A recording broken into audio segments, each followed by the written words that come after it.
নমস্কাৰ এনে study space চেনেলটোলৈ স্বাগতম জনাইছোঁ। এইটো ভিডিঅ'ত আমি অসমীয়াৰ পাঠ 7 অথবা চেপ্টাৰ নং 7 বস্তু বিজ্ঞান অধ্যয়ন আলোচনা কৰিম। যেহেতু তোমালোকৰ সেকেন্ড ইউনিট টেষ্ট এক্সাম আহিয়ে পাইছে, বেছি দিন নাই, সেই কাৰণে মই জলদি চেপ্টাৰবিলাক দিয়াৰ চেষ্টা কৰিছোঁ আৰু তোমালোকে এতিয়াৰ পৰা সিৰিয়াছ হৈ পঢ়াৰ টাইম আহি গ'ল। এতিয়া আৰু ফুং ফাং কৰি লাভ নাই, তোমালোকে সিৰিয়াছ হৈ পঢ়িব লাগিব। তোমালোকে নিজে এখন টাইম টেবুল বনাই লোৱা, সেই টাইম টেবুল হিচাপত পঢ়িবা বস্তুবিলাক। আৰু যিবিলাক কোৱেশ্চন মই ইম্পৰ্টেণ্ট বুলি কওঁ, সেইবিলাক কোৱেশ্চন মানে তোমালোকে এৰি নাযাবাই। বাকীখিনি যদি এৰি যোৱা তথাপি চলিব, কিন্তু যিবিলাক মই ইম্পৰ্টেণ্ট বুলি কওঁ সেইখিনি এৰিব নোৱাৰা। আৰু তোমালোকে নোট বহি লোৱা আৰু লিখি লোৱা, আৰু প্লিজ মোৰ চেনেলটো ছাবস্ক্ৰাইব কৰি দিবা যদি তোমালোকে ভিডিঅ'বোৰ চাই আছা, প্লিজ। ইয়াতে অনুশীলনীত দিয়া যিমানখিনি কোৱেশ্চন আছে গোটেইখিনি আলোচনা কৰিম আৰু মই ইম্পৰ্টেণ্ট কোৱেশ্চনবিলাক কৈ যাম। ফাৰ্ষ্ট, উত্তৰ দিয়া। বিজ্ঞান শাস্ত্ৰ কিহৰ ভঁৰাল? বিজ্ঞান শাস্ত্ৰ জ্ঞানৰ ভঁৰাল। এইখিনি লিখিলেই হৈ যাব। কিন্তু যদি তোমালোকে বহুত বেছি ভাল ষ্টুডেণ্ট হয় আৰু ভালকৈ এনচাৰ লিখিব খোজে, তেতিয়াহ'লে এইখিনিও দিব পাৰা। মানুহে বিজ্ঞান শাস্ত্ৰৰ ফলতে জ্ঞান লাভ কৰি অদ্ভুত কাম কৰিব পাৰে। মানে বিজ্ঞানৰ দ্বাৰাই মানুহে যদি জ্ঞান লাভ কৰে বিভিন্ন ধৰণৰ অদ্ভুত কাম কৰিব পাৰে। বিজ্ঞানৰ বলত মানুহে কেনেধৰণৰ কাম কৰিবলৈ ধৰিছে, এইবিলাক একেবাৰে ইজি হয়। তোমালোকে এনেই গম পোৱা, বিজ্ঞানৰ বলত মানুহে ৰেল, জাহাজ, টেলিগ্ৰাফ, ফটোগ্ৰাফ, টেলিফোন, গ্ৰাম্যফোন, অনুবীক্ষণ, দূৰবীক্ষণ, বিমান মানে প্লেন, নানাবিধ ঔষধ, নানা ধৰণৰ চিকিৎসা, সকলোবিলাক এই বিজ্ঞানৰ ফলতেই মানুহে কাম কৰি উলিয়াইছে। এইখিনিয়ে কৈছে, বিজ্ঞানৰ বলত মানুহে ৰেল, জাহাজ, টেলিগ্ৰাফ, ফটোগ্ৰাফ, টেলিফোন, গ্ৰাম্যফোন, এই সকলোবিলাক বস্তু চিকিৎসা প্ৰণালী আদি উলিয়াব পাৰিছে। গ নম্বৰ কি কৈছে? বিজ্ঞান চৰ্চা কৰিলে মানুহে কি ভেদ কৰিব পাৰে? বিজ্ঞান চৰ্চা কৰিলে মানুহে কি ভেদ কৰিব পাৰে? বিজ্ঞান চৰ্চা কৰিলে প্ৰকৃতিৰ গুপ্ত তথ্য ভেদ কৰিব পাৰে। মানে প্ৰকৃতিত কি হৈ আছে, ভিতৰে কি হৈ আছে, সকলোবিলাক গুপ্ত তথ্য ভেদ কৰিব পাৰে। অৰ্থাৎ প্ৰাকৃতিক ঘটনাবোৰৰ মূল কাৰণ জানিব পাৰে। উদ্গতি পথত কিহে বাধা দিয়ে? উদ্গতিৰ পথত কুসংস্কাৰে বাধা দিয়ে।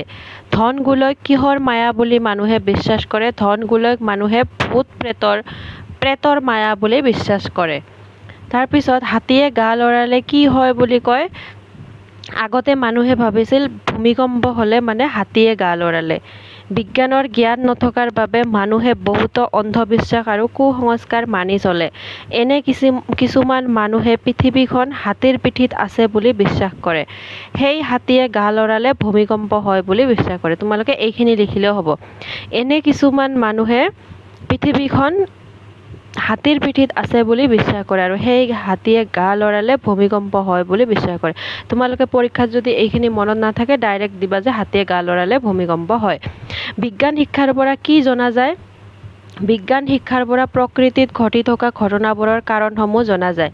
বিজ্ঞান শিক্ষাৰ পৰা প্ৰকৃতিত কি ঘটনা ঘটি আছে, এইবোৰৰ কাৰণ আমি জানিব পাৰি যে কিয় ঘটি আছে। বস্তুৰ মূল তত্ত্ব জনা যায় আৰু তেতিয়া মানুহৰ মনত মিছা সংস্কাৰ জন্মিব নোৱাৰে। আৰু যেতিয়া আমি সকলোবিলাক বস্তু চাইণ্টিফিকেলি জানিম, তেতিয়া আমাৰ মনত কুসংস্কাৰ, মিছা সংস্কাৰ এইবিলাক জন্মিব নোৱাৰে যে এইটো কৰিলে সেইটো হ'ব, সেইটো কৰিলে এইটো হ'ব, হাতীয়ে গা লৰালে ভূমিকম্প হ'ব, ধন গোলৈ ভূত প্ৰেতৰ মায়া, তেতিয়া এইবিলাক নহ'ব। তাৰপিছত এই কোৱেশ্চনটো ইম্পৰ্টেণ্ট হয়, শ্বৰ্ট কোৱেশ্চনখিনিতো ইম্পৰ্টেণ্ট হয়, 2 নম্বৰ কোৱেশ্চনটো ইম্পৰ্টেণ্ট হয়। সাধাৰণতে ধনগোলৰ কেনেকৈ উৎপত্তি হৈছিল? ধনগোলৈ সাধাৰণতে জাবৰ জোথৰ, জীৱ জন্তুৰ মল মূত্ৰ আদি পচা বস্তু থকা জিকা ঠাইৰ পৰা এবিধ বাষ্প নিৰ্গত হয়। মানে য'ত জাবৰ জোথৰ, জীৱ জন্তুৰ মল মূত্ৰ আদি থাকে, এইবিলাক পচি তিতা হৈ থাকে ন, জিকা হৈ থাকে জেগাটো, তেতিয়া কি হৈ থাকে? তাৰ পৰা এবিধ বাষ্প নিৰ্গত হয়। জৈৱিক পদাৰ্থৰ বিশেষকৈ প্ৰাণী দেহৰ পচনৰ ফলত ফচফিন বা মিথেন গেছ উৎপন্ন হয়। আৰু তোমালোকে গম পোৱাই গোবৰৰ পৰা কি বায়'গেছ এটা কি উৎপন্ন কৰে ন, তাৰ পৰাই যে লাইট জ্বলায়। তাৰ মানে কি? জৈৱিক পদাৰ্থৰ প্ৰাণী দেহৰ পচনৰ ফলত কি হয়? মিথেন বা ফচফিন গেছ উৎপন্ন হয়। দুয়োবিধ গেছ, এই মিথেন বা ফচফিন গেছ অক্সিজেনৰ সংস্পৰ্শলৈ আহি বিস্ফোৰকৰ মিশ্ৰণ সৃষ্টি হয়। আৰু এই গেছ দুবিধ যেতিয়া অক্সিজেনৰ লগত টাচ হয়, তেতিয়া কি হয়? বিস্ফোৰক হয়, মানে ফাটি যায়, মিশ্ৰণৰ সৃষ্টি হয়। আৰু এই বিস্ফোৰক মিশ্ৰণ উৎপন্ন হোৱা ঠাইত আৰু য'ত এইবিলাক বিস্ফোৰকৰ মিশ্ৰণ হৈছে, মানে এইবিলাক জাগাত য'ত জাবৰ জোথৰ গেলা পচা থাকে, মিশ্ৰণ উৎপন্ন হোৱা ঠাইত যদি ফছফৰাছ ডাই অক্সাইড উৎপন্ন হৈ বায়ুৰ সংস্পৰ্শলৈ আহে আৰু তাতে যদি কেনেবাকৈ ফসফৰাছ ডাই অক্সাইডো উৎপন্ন হয় আৰু বায়ুৰ লগত সংস্পৰ্শলৈ আহে য'ত মানে এই মিথেন সৃষ্টি হৈ অক্সিজেনৰ লগত কি হৈছে মিলি গৈছে তাৰপিছত কি হয় ফসফৰাছ ডাই অক্সাইড উৎপন্ন হয় আৰু বায়ুৰ সংস্পৰ্শলৈ আহে তেতিয়া তৎক্ষণাত কি হয় আপুনি জুই জ্বলি উঠে কোনো মানুহে বিশ্বাস কৰে যে এইবোৰ পুতি থোৱা ধন-হনৰ পৰা ওলোৱা জুই কিন্তু মানুহে কি বিশ্বাস কৰে ধন-হনৰ পৰা পুতি থোৱা ওলোৱা জুই কিন্তু নহয় এই এনেকৈ ধনগুলোৰ সৃষ্টি হয় য'ত জীৱ-জন্তুৰ মল-মূত্ৰ থাকে তাত কি হয় এবিধ বাষ্প নিৰ্গত হয় আৰু এই জৈৱিক পদাৰ্থৰ পৰা প্ৰাণী দেহৰ পচনৰ পৰা কি হয় ফসফিন বা মিথেন গেছ উৎপন্ন হয় আৰু এইটো অক্সিজেনৰ সংস্পৰ্শলৈ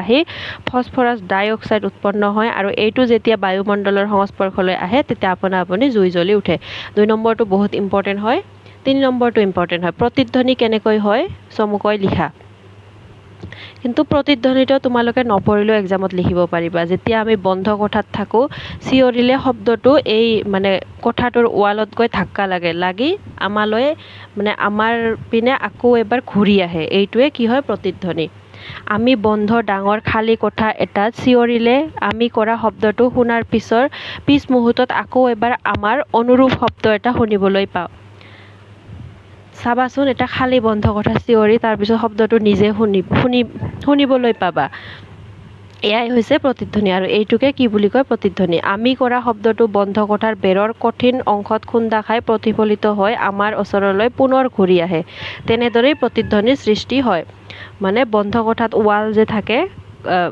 হাৰ্ড অংশটোত খুন্দা খাই প্ৰতিফলিত হৈ আমাৰ ওচৰলৈ পুনৰ ঘূৰি আহে এইটো তোমালোকে নপঢ়িলেও হৈ যাব এইটো কিন্তু পঢ়িব লাগিব কি কাৰণত বিজ্ঞান শাস্ত্ৰ জ্ঞানৰ ভঁৰাল বুলি কৈছে কাৰণ আমি বিজ্ঞান যদি জানো বিভিন্ন ধৰণৰ বস্তু মেডিসিনৰ পৰা ষ্টাৰ্ট কৰি সকলো বস্তু আমি সৃষ্টি কৰিব পাৰিম বিজ্ঞান শাস্ত্ৰৰ দ্বাৰাই প্ৰকৃতিৰ ঘটনাবোৰৰ মূল কাৰণসমূহ জানিব পাৰি এইখিনি লিখিবা নতুন বস্তু আৱিষ্কাৰ কৰিব পাৰি যিমানখিনি পাৰা সিমানখিনি লিখিবা মই কোৱা নাই যে ইয়াৰ পৰা গোটেইখিনিয়ে তোমালোকে লিখিব লাগিব তোমালোকে যিমানখিনি পঢ়িবা পৰীক্ষাত গৈ সেইখিনি লিখিব নোৱাৰা 3-4 লাইন হ'লেও তোমালোকে পাহৰি যাবা সেই কাৰণে মই ডাঙৰকে দিও যাতে তোমালোকে পৰীক্ষাত পাহৰি গলেও 3-4 লাইন মানে তাৰ পৰা লিখি আহিব পাৰা বিজ্ঞানৰ দ্বাৰা জ্ঞান লাভ কৰি মানুহে কি আৱিষ্কাৰ কৰে এইবিলাকতো জানাই তাৰপিছত এইবিলাক আৱিষ্কাৰ কৰে তাৰপিছত কি তেনেকৈ দৈনন্দিন প্ৰকৃতিত ঘটি থকা যেনে আমাৰ দৈনন্দিন জীৱনত যিবিলাক লাগে বিজুলী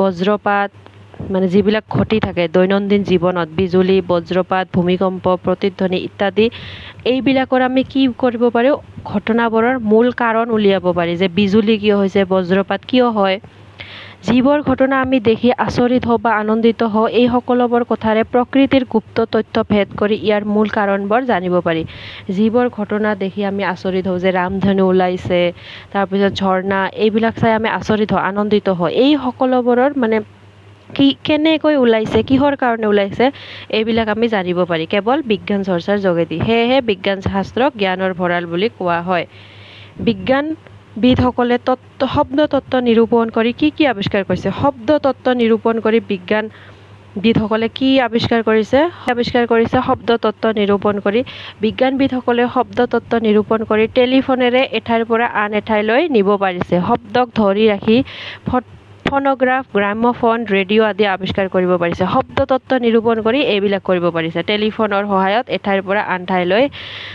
নিব পাৰিছে শব্দক ৰাখি ফটোগ্ৰাফ গ্ৰামোফোন এইবিলাক সংগতি দৰ্শাই ব্যাখ্যা কৰা ব্যাখ্যা যিকোনো এটা ইম্পৰ্টেণ্ট হয় এইটো কোনটো ইম্পৰ্টেণ্ট হয় এইটো বিজ্ঞান শাস্ত্ৰ জ্ঞানৰ ভঁৰাল এইটো তোমালোকে যে আগৰ কোৱেশ্চনটোত পঢ়িলা সেই এনসাৰখিনি লিখি দিলেই হ'ব আৰু নতুনকৈ পঢ়িব নালাগে জাষ্ট এইখিনি বাক্য লিখিলে যে লিখিব লাগে উক্ত কথাষাৰি আমাৰ পাঠ্যপুথি অংকুৰণৰ অন্তৰ্গত সত্যনাথ বৰা এই বাক্য ৰচনাৰ কাৰণে তোমালোকে এইটো কোনে লিখিছে এই পাঠটো কোনে লিখিছে সত্যনাথ বৰা এই নামটো মনত ৰাখিব লাগিব তোমালোকে তো ফাৰ্ষ্ট ব্যাখ্যাটো কি কৈছে কুসংস্কাৰ উদ্গতি পথৰ এটা বাধা কুসংস্কাৰ থাকিলে যে উন্নতি কৰিব নোৱাৰে এইখিনি সেমকে লিখিবা যে বস্তু বিজ্ঞান অধ্যয়ন নামৰ পাঠৰ পৰা তুলি দিয়া হৈছে ইয়াৰ লেখক হ'ল সত্যনাথ বৰা এইখিনি লিখিবা তাৰ পাছত কি লিখিবা এই লাইনটো কিহৰ কাৰণে কৈছে সত্যনাথ বৰাদেৱে এইখিনি মাজত লিখিব লাগে এটা লাইনত মানুহৰ মাজত চলি অহা সকলোবোৰ কথাই যে সঁচা নহয়, বিজ্ঞানে তাৰ সঁচা মিছা প্ৰমাণ কৰিব পাৰে, এই কথা ক'বলৈ যাওঁতে এই কথাভাগি উল্লেখ কৰিছে। কি কৈছে? মানুহৰ মাজত চলি অহা সকলোবোৰ কথাই কি নহয়? সঁচা নহয়। বিজ্ঞানে এইবিলাকক সঁচা মিছা প্ৰমাণ কৰিব পাৰে। এইটো কথা ক'বলৈ গৈ ওপৰৰ লাইনটো উল্লেখ কৰিছে। প্ৰাচীন কালৰ পৰাই মানুহে মিছা কথা কিছুমান সঁচা বুলি বিশ্বাস কৰি আহিছে, কিছুমান মিছা কথাক সঁচা বুলি বিশ্বাস কৰি আহিছে। এইবোৰক কি বোলে? কুসংস্কাৰ বোলে। এনেধৰণৰ কুসংস্কাৰে জাতীয় উদ্গতিৰ পথ আৰু ব্যক্তিগত উদ্গতিৰ পথত বাধা দি আহিছে। এইবিলাক কুসংস্কাৰে যিবিলাক মানুহে বিশ্বাস কৰি আহিছে, জাতীয় উদ্গতিৰ পথ আৰু ব্যক্তিগত উদ্গতিৰ পথত বাধা, এই কুসংস্কাৰবোৰ আঁতৰাবলৈ বিজ্ঞানে বৰ্তমান অহৰহ চেষ্টা কৰি আহিছে। আৰু এই কুসংস্কাৰবোৰ আঁতৰাবলৈ বিজ্ঞানে বহু ধৰণৰ চেষ্টা কৰি আহিছে। এইখিনি লিখিলে হৈ যাব, কাৰণ বিজ্ঞানে কুসংস্কাৰ নিৰূপণ কৰি মানুহৰ ডাঙৰ উপকাৰ সাধন কৰিব পাৰে। বিজ্ঞান শাস্ত্ৰ জ্ঞানৰ ভঁৰাল। আমি বিজ্ঞান শাস্ত্ৰ অধ্যয়ন কৰি সকলো জ্ঞান আহৰণ কৰিব পাৰোঁ, তাকে এই কথাষাৰৰ দ্বাৰা বুজাব বিচাৰিছে। তোমালোকে আগত যিখিনি পঢ়িলা সেইখিনি লিখি দিলেই হ'ব, এইখিনি আৰু পঢ়িব নালাগে বেলেগকৈ। মনুষ্য জাতিৰ বৰ্তমান সভ্যতা কেৱল বিজ্ঞান চৰ্চাৰ ফল। আমি বৰ্তমান যি অৱস্থাত আছোঁ সেইটো কেৱল বিজ্ঞানৰহে ফল। এইখিনি ছেম লিখিবা। তাৰপিছত কেৱল বিজ্ঞান চৰ্চাৰ ফলতহে যে আজিৰ সভ্যতাৰ সৃষ্টি হৈছে সেই কথা বুজাবলৈকে লেখকে কৈছে যে বিজ্ঞান চৰ্চাৰ ফলতে আমাৰ বৰ্তমানৰ পৃথিৱীখন আমি যেনেকৈ বাস কৰি আছোঁ সেইটো সৃষ্টি হৈছে। গুহাত বাস কৰা আদিম মানুহে ক্ৰমবিৱৰ্তনৰ বহুতো স্তৰ পাৰ হৈ আজিৰ অৱস্থাত উপনীত হৈছে। ক্ৰমবিৱৰ্তন মানে ফাৰ্ষ্ট তেওঁলোকে কাপোৰ পিন্ধা নাছিল, তাৰপিছত জীৱ জন্তুৰ ছাল, তাৰপিছত খেতি বাতি কৰিলে, ঘৰ বান্ধিলে, মানে এইটো ক্ৰমবিৱৰ্তন বুলি কয় বৰ্তমান যি অৱস্থাত আমি আছোঁ। যেতিয়াই তেওঁলোকে বিজ্ঞানৰ প্ৰথমটো খাপত ভৰি দিলে তেতিয়াৰ পৰাই মানুহে উত্তৰণৰ পথত ভৰি দিলে। যেতিয়াই তেওঁলোকে বিজ্ঞানৰ প্ৰথমটো খোজ, তেওঁলোকে জুই জ্বলাব শিকিলে, এইবিলাক শিকিলে, তেতিয়াই মানুহে কি হ'ল? উন্নতিৰ পথত, উত্তৰণৰ পথত ভৰি দিলে। যেতিয়াৰ পৰা মানুহে বিজ্ঞানৰ জৰিয়তে বিভিন্ন প্ৰাকৃতিক ঘটনাবোৰৰ আঁৰত থকা তত্ত্ববোৰৰ কাৰণ জানিব পাৰিলে, তেতিয়াৰ পৰাই বিজ্ঞানীসকলে নতুন নতুন বস্তুৰ আৱিষ্কাৰ তথা উদ্ভাৱন কৰিলে। যেতিয়াৰ পৰাই মানুহে বিজ্ঞানৰ জৰিয়তে বিভিন্ন প্ৰাকৃতিক ঘটনাবোৰ, ভূমিকম্প, বতাহ, বৰষুণ এইবিলাক কেনেদৰে হয়, কিহৰ কাৰণে হয়, তেতিয়াৰ পৰাই বিজ্ঞানীসকলে কি কৰিলে? নতুন নতুন বস্তুৰ আৱিষ্কাৰ কৰিলে। যে সূৰ্যৰ চাৰিওপিনে পৃথিৱী ঘূৰি থাকে বা গ্ৰহবোৰ ঘূৰি থাকে, এইবিলাক বহুত বস্তু আৱিষ্কাৰ কৰিলে। তাৰপিছত আজিৰ মানুহৰ জীৱনটো প্ৰতিটো খোজতে বিজ্ঞানৰ এই অৱদানসমূহৰ প্ৰয়োগ অপৰিহাৰ্য। তাৰপিছত এইবিলাক তোমালোকে বনাই দিব পাৰা যে চিকিৎসা বিভাগৰ পৰা ষ্টাৰ্ট কৰি দৈনন্দিন ব্যৱহাৰ কৰা সামগ্ৰী সকলোবিলাক বিজ্ঞানী আগবঢ়োৱা আৱিষ্কাৰৰ প্ৰয়োগ হয়। গতিকে লেখকে কোৱাৰ দৰে সমগ্ৰ মনুষ্য জাতিৰ বৰ্তমানৰ সভ্যতাটোৱেই বিজ্ঞান চৰ্চাৰ ফল। বৰ্তমান আমি যেনেকৈ বাস কৰি আছোঁ সকলোবিলাক বিজ্ঞান চৰ্চাৰ ফল। তাৰপিছত সকলোৰে কিঞ্চিত কিঞ্চিতহে এটাৰ সমুচিত। তোমালোকে ফাৰ্ষ্টৰ ব্যাখ্যা দুটা পঢ়িলে হৈ যাব, বাকী তলৰ দুটা পঢ়িব নালাগে। সকলোৰে কিঞ্চিত কিঞ্চিতহে এটাৰ সমুচিত। এইখিনি ছেইম, তোমালোকে যেনেকৈ ফাৰ্ষ্টৰটো লিখিছা ঠিক তেনেকৈ লিখিবা। বিজ্ঞানৰ যে অনেক বিভাগ আছে, আমাৰ সেই কথাবোৰৰে সামান্য হ'লেও যে জ্ঞান থকা উচিত, এই কথাষাৰৰ বুজাবলৈ উল্লেখ কৰা হৈছে। মানে সকলোবিলাক বিজ্ঞানৰ বহুতো শাখা থাকে, ভাগ থাকে। ধৰি লোৱা তোমালোকে প্ৰাণী বিজ্ঞান আছে, উদ্ভিদ বিজ্ঞান আছে, তাৰপিছত চন্দ্ৰ, এইবিলাক এৰ'নটিকেল, এইবিলাক, তাৰপিছত বহুত বেলেগ বেলেগ ভাগ আছে। কিন্তু আমাক কি কৈছে যে সকলোবিলাকৰে কিঞ্চিত কিঞ্চিত, মানে অলপ অলপ হ'লেও সকলোবিলাকৰে জ্ঞান থকাটো দৰকাৰ। আমাৰ মানুহৰ কাৰণে সম্ভৱ নহয় যে আমি সকলোবিলাক বিজ্ঞানৰ জ্ঞান লাভ কৰিম, কিন্তু জাষ্ট জীয়াই থাকিবৰ কাৰণে সকলোবিলাকৰে অলপ অলপ জ্ঞান থকাটো দৰকাৰ, এইখিনিয়ে কৈছে। বিজ্ঞান শাস্ত্ৰৰ পৰিসৰ অতি বহল। ইয়াক অধ্যয়ন কৰিবৰ বাবে বিভিন্ন বিভাগত বিভক্ত কৰি লোৱা হৈছে। আৰু এইটোক অধ্যয়ন কৰাৰ কাৰণে বিজ্ঞানক বিভিন্ন বিভাগত কি কৰা হৈছে? ভাগ কৰি লোৱা হৈছে। পদাৰ্থ বিজ্ঞান, ৰাসায়নিক বিজ্ঞান, জ্যোতিৰ্বিজ্ঞান, তাৰপিছত উদ্ভিদ বিজ্ঞান, জীৱ বিজ্ঞান ইত্যাদি। বিজ্ঞানৰ ইমানবোৰ বিভাগৰ বিষয়ে সম্পূৰ্ণ জ্ঞান লাভ কৰাটো কোনো মানুহৰ বাবে সহজ নহয়।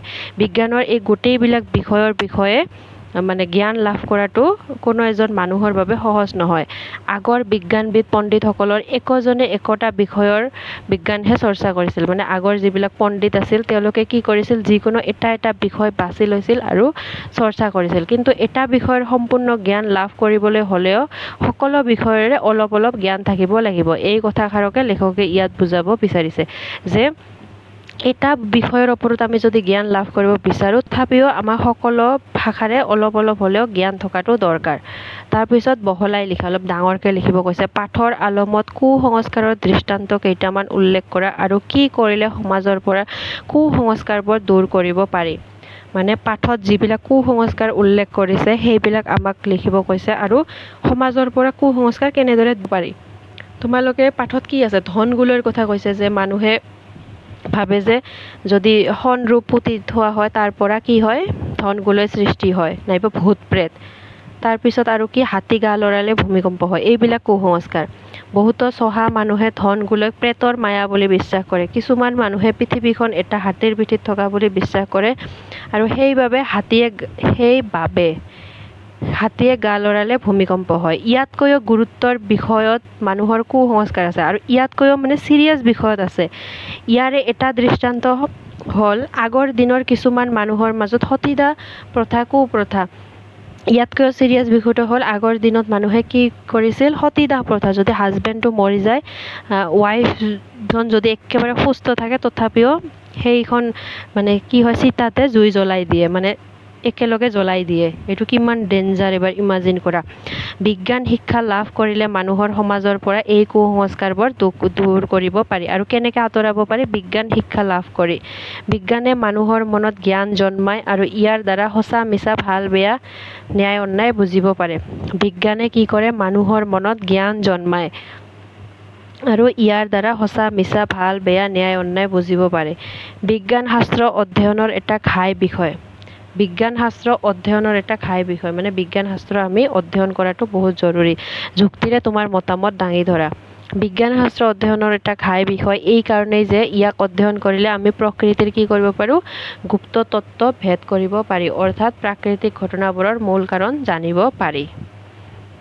তাৰপিছত 8 নম্বৰ, তলৰ শব্দকেইটাৰ প্ৰত্যয় ভাঙি দেখুওৱা। প্ৰত্যয় ভাঙিব দিছে। ৰ যোগ অনি ৰণি, ৰান যোগ অনি ৰান্ধনি, না যোগ অৰিয়া নাৱৰীয়া, মৰম যোগ ইয়াল মৰমীয়াল, পানী যোগ পানীয়া, জন যোগ আলি জনালি, দয়ালু দয়া যোগ আলু দয়ালু। তাৰপিছত ধৰুৱা, ধাৰ যোগ উৱা ধৰুৱা। আজিৰ ভিডিঅ'ত এইখিনিয়ে আছিল। তোমালোকে ভিডিঅ'টো যদি শেষলৈকে চাইছা, প্লিজ মোৰ চেনেলটো ছাবস্ক্ৰাইব কৰি দিয়া আৰু তোমালোকৰ নিজৰ ফ্ৰেণ্ডছৰ মাজত শ্বেয়াৰ কৰি দিবা। Thank U.